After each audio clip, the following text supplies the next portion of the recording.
Hi there, and welcome to the Curious Collective podcast. Conversations designed for the veteran and first responder community to bring awareness to those holistic practices that help us live our best life. So tap into the wisdom and knowledge of our guests to heal, transform, and live as your true soulful self. Listeners, I have a surprise for you today. We have a guest all the way from the USA. Welcome, Michael. Please introduce yourself and what it is you're doing in the world right now. Absolutely. So my name is Michael Sugrue. I'm from the San Francisco Bay Area originally. I've lived all over the world, but I currently moved back. And currently I'm a national speaker. I speak on post-traumatic stress injury, suicide prevention, specifically focused mainly at first responders, military veterans, and active military. And as of a couple years now, I'm an international best-selling author, the author of Relentless Courage, Winning the Battle Against Frontline Trauma with Dr. Shawna Springer. Yeah, nice. And what was the process like writing that book? Did you enjoy it? There's actually kind of a really cool story behind it. I never planned on this. I never envisioned it. I actually didn't know Dr. Springer. And if we go back to 2019 before COVID, Doc Springer actually reached out to me just to do an introduction on LinkedIn and just said, "Hey, I'd like to get to know you, see what you're doing around the mental health world, and let you know what I'm doing." And so I said, "Yeah, let's do this." We had a phone call.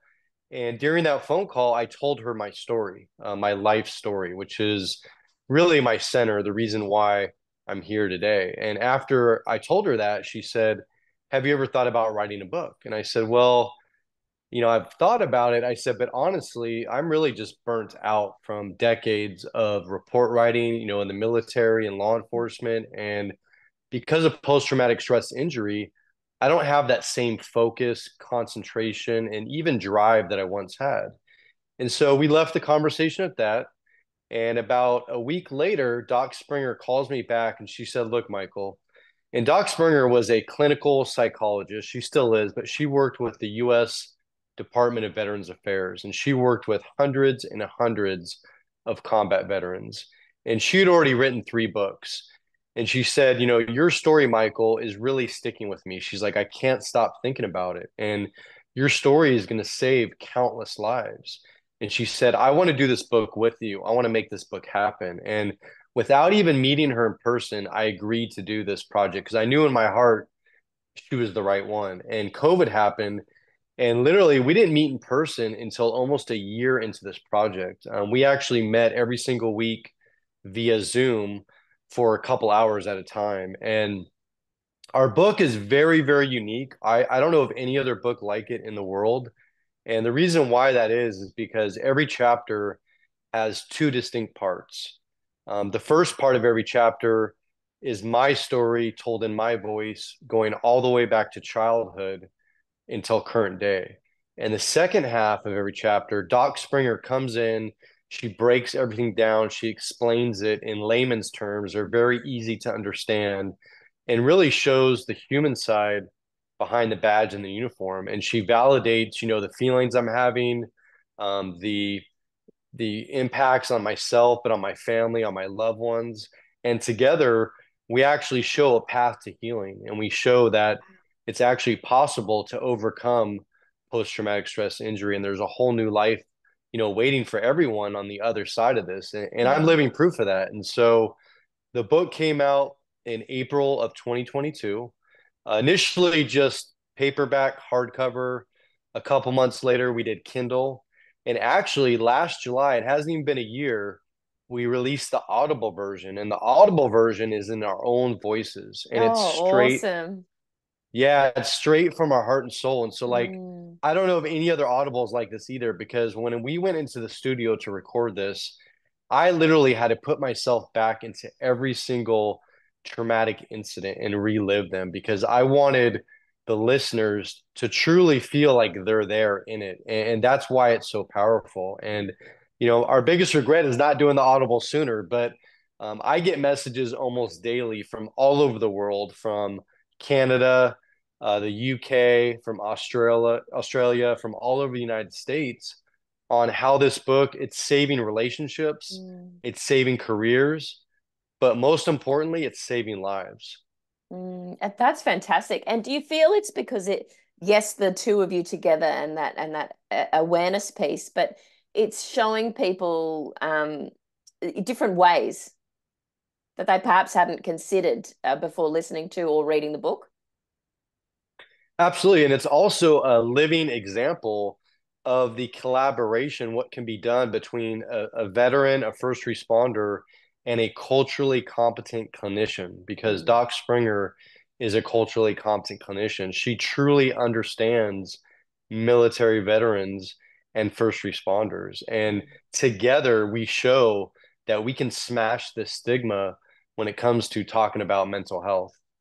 I love that verbiage you use there around culturally competent. I heard you on a YouTube that I watched with you say that, and I just felt it through my whole body. It's paramount, isn't it? It's like that is the integral piece of it. If you go to someone that doesn't fully understand what you're going through, you're not going to have the same sort of success.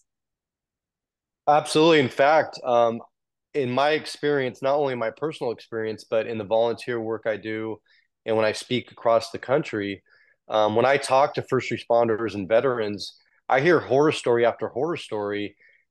When sometimes they go to random, marriage family therapists or social workers who have no background, no experience with military veterans or first responders, and it ends up actually doing more damage because the therapist ends up getting traumatized themselves.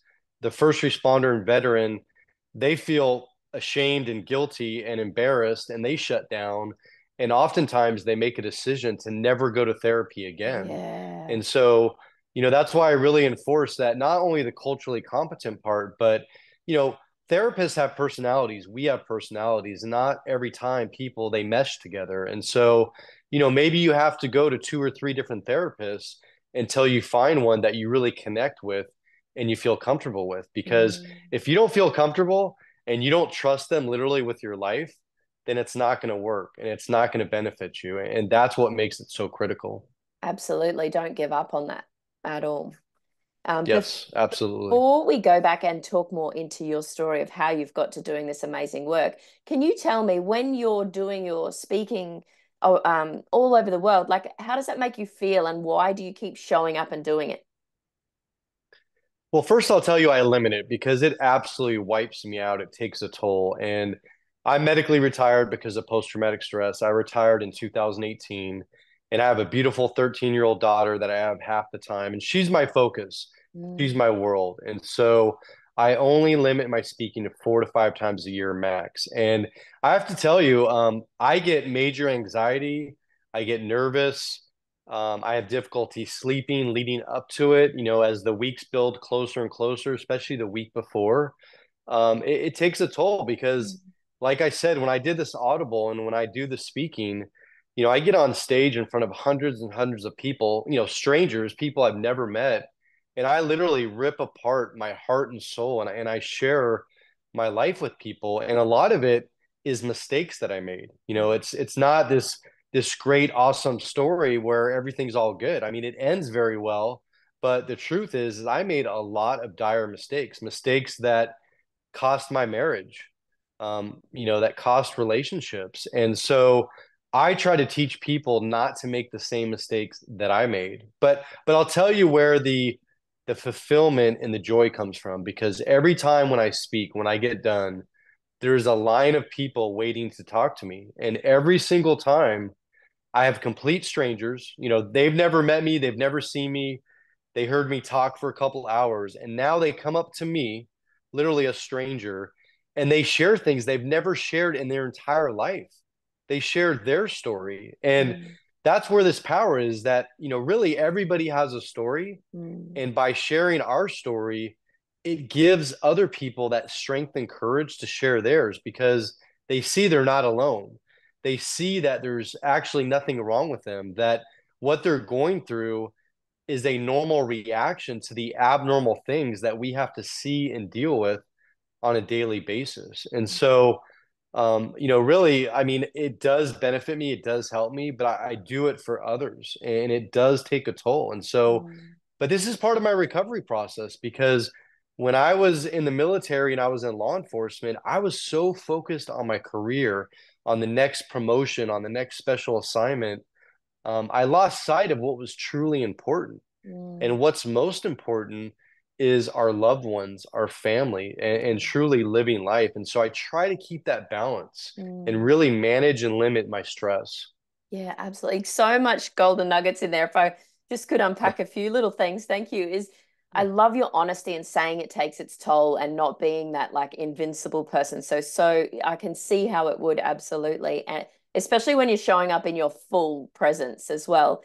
And I also wanted to talk into how you said the mistakes you made, and I love that you're sharing yours in order to show people that that's normal, and we're all here living our own human existence and our own human journey. So you're going to make mistakes. So that's all part of it. And yes, it's shitty and sometimes feels gross, but it's actually part of it. And you're normalizing Yes, that for people. So I love that. Thank you. And the last part there, like really focusing on what's important. That's a whole podcast in itself, isn't it? Like a it massive is. piece that people in our community totally bypass for years, and then at the end, like, oh man, like that, looking back on the breadcrumbs of what's brought them to where they are now, like, oh, what have I done? But it's all part of the Absolutely. journey. It's all part of the It journey. is. And I look at it as like I have a second lease on life. I mean, I had to give up my career that I loved, but in reality, I wouldn't change a single thing that I went through and that happened to me because I think it made me a better person. It made me a better father. Now I'm engaged. It makes me a better fiance. I really am a better person today than I was before. And it's because I have empathy. I have sympathy. Yeah. I look at the world totally different. I don't judge people like I used to judge them. I look at things like alcoholism and drug addiction totally different. I now see those as coping mechanisms for post-traumatic stress, for horrific things that people have endured in childhood and adulthood. And so I'm blessed. I'm really blessed to Mm. be here today. I love that gratitude piece. So beautiful. And I can feel as you say those words that you truly do mean them. So thank you for sharing that with our listeners. My next question is, what was the trajectory that brought you here today? Was there sort of a turning point or a catalyst that set you on this path? There was. So, to give a little bit more information on my background, so my career started in 1998 in the United States Air Force. When I graduated college, I went into the Air Force as a commissioned officer, as a second lieutenant, and I was in security forces. And so that's anti-terrorism, force protection, law enforcement, air-based ground defense, nuclear security. I served all over the world, from the Middle East, South America, Europe, all over the United States. And I did 6.5 years active duty. I got out honorably in 2004 as a captain. I was stationed back here in California, and I went straight into law enforcement in the San Francisco Bay Area for the Walnut Creek Police Department, and really was living my dream. My career was off to an awesome start. I was a patrol officer, and then eventually I was a field training officer where I trained new officers out of the academy or officers we hire from different agencies. I was a detective, and I was also then undercover on a California State Drug Task Force or Narcotics Task Force, which is basically like the state version of the DEA. Mhm. And then I was promoted to patrol sergeant in 2012, where I was supervising patrol teams on the streets. And that's really where my story now starts because as a brand new patrol sergeant, so now at that point, I had 8 years civilian law enforcement, I had 6.5 years military. So 14 and a half years of just trauma, of hundreds of critical incidents that I never processed, I never talked about, I kept them all inside.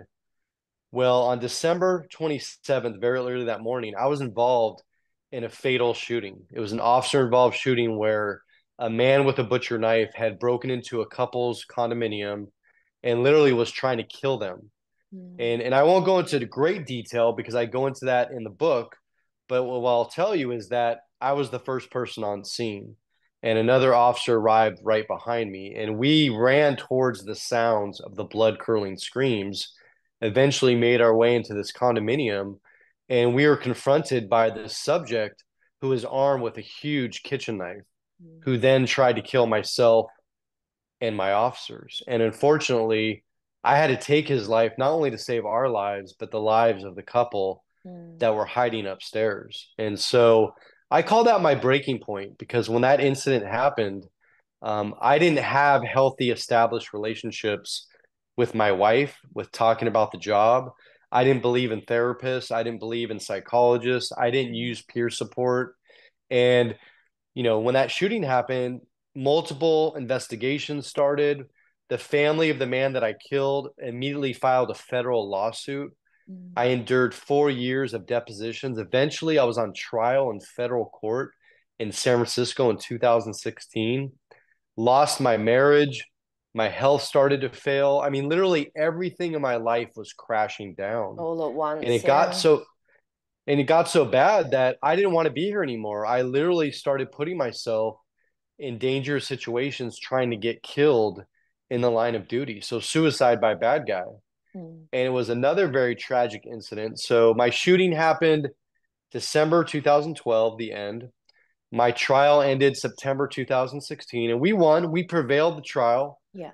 But a couple months after that, my best friend, a Vietnam veteran, his name is John Davison, and he has his own chapter in my book, by the way, but he actually tried to kill himself when I was on duty. Mm. And he survived, thank God, but he's the one that saved my life because a month after that, I finally got the strength and courage to ask for help after 4 years of suffering and silence and literally losing everything. Mm. And so he saved my life. And so the very end of 2016, on the anniversary of my shooting, that's when I started my recovery from post traumatic stress injury, what I like to call it, versus disorder. And Mm. I did a bunch of different things that I go into great detail in the book. But I got to the point where I decided that I can no longer do the job. And there was multiple factors. And one of those factors, I call it administrative betrayal or institutional betrayal. And that's where our blue family or our green family, our professional family turns their back on us when we need them Mm. most. That's what pushed me over the edge. And I realized I was just a number filling a position. And Yeah. come to find out, most people don't talk about this phenomenon. And I understand why, because many are still working and they don't want to be retaliated against. They don't want their career jeopardized. But I'm in a position where I can fully, openly, transparently actually bring this out of the darkness into the Yeah. light. And we do that in the book. We do it in great detail. But that aspect is what is resonating most with readers and listeners Yeah. because it turns out it's much more common than we think, and everyone's dealing with it. Absolutely. Even here in Australia, in the state I live in, I've seen our police going through the exact same thing.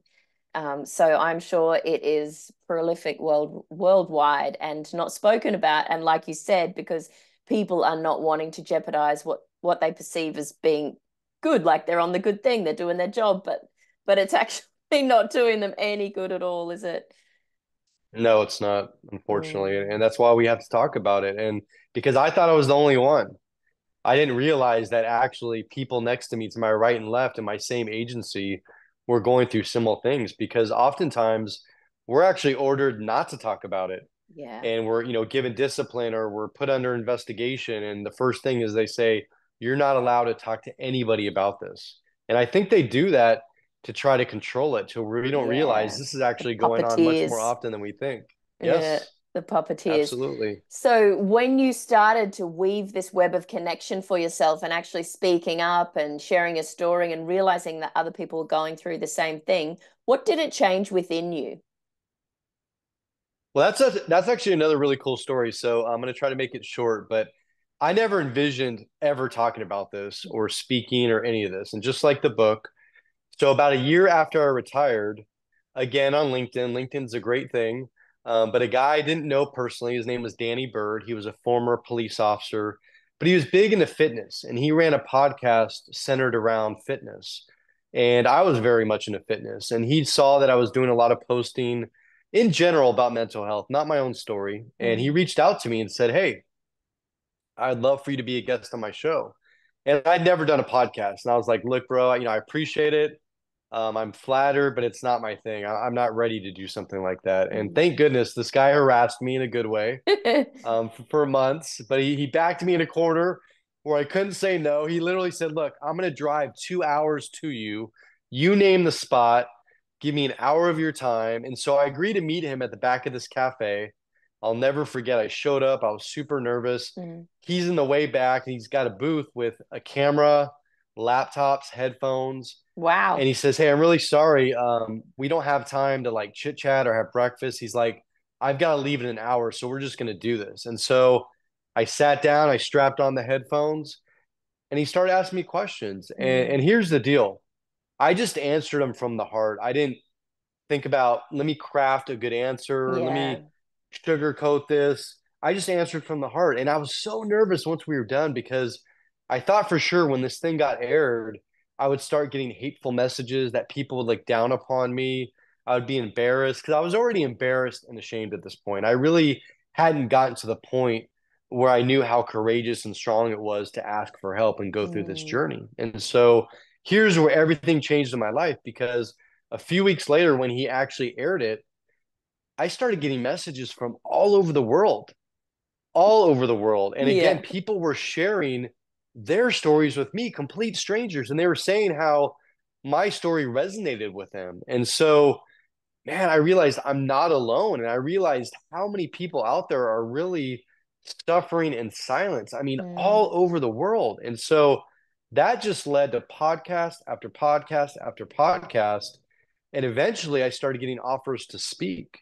And so I know all of this happened for a reason. I never envisioned any of it. I never planned for any of it. I mean, I could have been like most retirees where you just go away quietly, you collect your medical pension, and you forget about everything and you Mm. just try to deal with things. And this is my purpose, though. This is my calling. And this is, when I get up every single day, I mean, obviously, other than my loved ones and my daughter, this is my purpose and it's what drives me. Mm. Oh, I love it. And I can feel the power in those words, absolutely. And that story of him hounding you now, I don't feel so bad about hounding people to come on my podcast. I'm so glad he did that. And I'm sure Yes. now in reflection, you also are. And I love that you keep showing up, for the podcast and the speaking, even though you get those nerves because you know that this message is going further. And I see it as that analogy, and we've spoken about it before on many podcasts, is that ripple in the pond, like you're dropping your seed and or rock and it's just rippling out, and you're igniting and inspiring others to share their story and step up and do what you're doing. So we do all thank you, all the listeners, and myself, Michael. So if people are at that point where they're like, oh, should I, shouldn't I? Or they're feeling that, like you did before, old mate made you come on his podcast. What advice do you have for them to move through that? Well, first off, I'll say if people are struggling in silence, there's endless resources out there that I didn't realize. And actually, in the back of our book, we have a bunch of different vetted resources for veterans, for first responders. I mean, things from confidential text lines and hotlines that are staffed by peers who really truly know what you're going through, to week-long retreats, some that cost money, some that don't. But there's so many resources out there, and there's a lot of things that you can do really in the privacy of your own home. And one of the things you can do is actually read this book and start that healing journey literally by yourself. If you're listening to the Audible, you could be at the gym, you could be driving in your car, but you're truly going to see that you're not alone. And it also lays that foundation to have that conversation with your loved ones. So if you're married or you have a spouse or a partner, have them read it, have them listen to it after you do. And for the very first time, it's going to open up that door to have that conversation because your spouse and partner are going to see, wait a minute, this guy in California who lives across the world or across the US who I don't know, he's telling my partner or my spouse's story. All these things that he's talking about, I'm seeing here at home. Yeah. And now Doc Springer's explaining why. But on the other end of this, when you get to the point of sharing your story, I will tell you that it will be so healing for yourself. And you will find that you're not going to be judged. You're not going to be looked down upon. If anything, you're going to be that much more loved and respected because you're being honest, open, and vulnerable. And, for most of my life, I'll be honest, I was trying to create this perfect image as a military officer, as a police supervisor. Physically, I wanted to look perfect. I wanted my family to look perfect. And nobody's perfect. Mm. And it's a facade. And the way we break this chain is by being open and vulnerable. And especially if you're a supervisor or a leader, we need you to be open and vulnerable, because how can you expect your people to come to you when they're having problems and to open up to you if you're not willing to do that first? And Mm. that's how we change this culture. And I've met some phenomenal leaders who are out there literally sharing their story and showing, hey, look, I was there once. This is how bad and ugly it got. But here's what I did. Here's resources I used to overcome this. And if Mm. I can do it, you can do it. And like you said, it's that ripple effect or it's that domino effect. And Yeah. the more people that do this, the more people are going to heal and the more people are going to share their story. Yeah, incredibly empowering, especially that leadership piece. I know that I even now see a lot of people that were leaders when I was in like full-time defense, that are still like they've gone from defense straight into the next job, and they go, go, go, do, do, do. I am this person, bravado, blah, blah, blah. It's like, oh my God, I just want to shake you. Just want to, Yes, or hug you and say, it's okay to stop. It's okay. Yeah, but exactly. stopping is okay. But so much wisdom in what you've just shared. Thank you so much. And the word I kept getting was empowerment. So absolutely empowering people with your story. The book is going to be in the text of anywhere this podcast is aired. So please check that out. And thank you, Michael, so much for your time. We could speak all day, I'm sure. But is there any other parting words that you'd like to share with our listeners for today? So a couple things. So the book is on Amazon worldwide. So it is in Australia. I know that for a fact. And obviously it's all over the US. But I want to hear from people. So if you read or listen to the Audible, I personally want to hear from you. And I'm on every social media platform you can imagine. All you have to do is type in Sergeant or SGT space Michael and then my last name, Sugrue, Sugrue.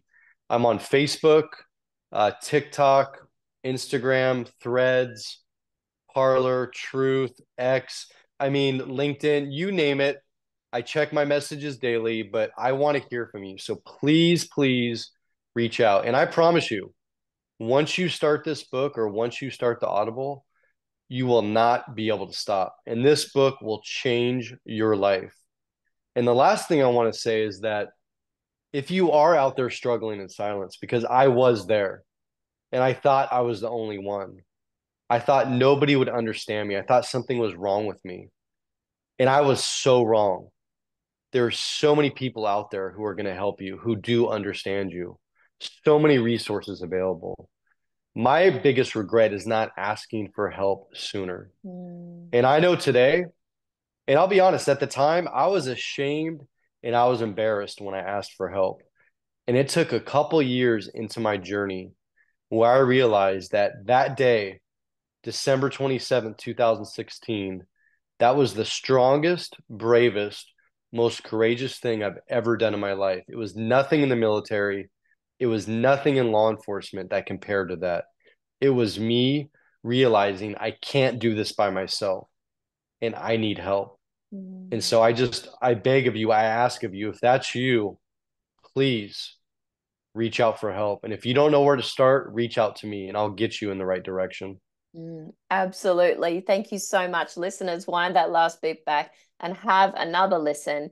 You have an extensive network of people out there. You've got myself, you've got the amazing Michael. There are so many people standing up to share this same message with you.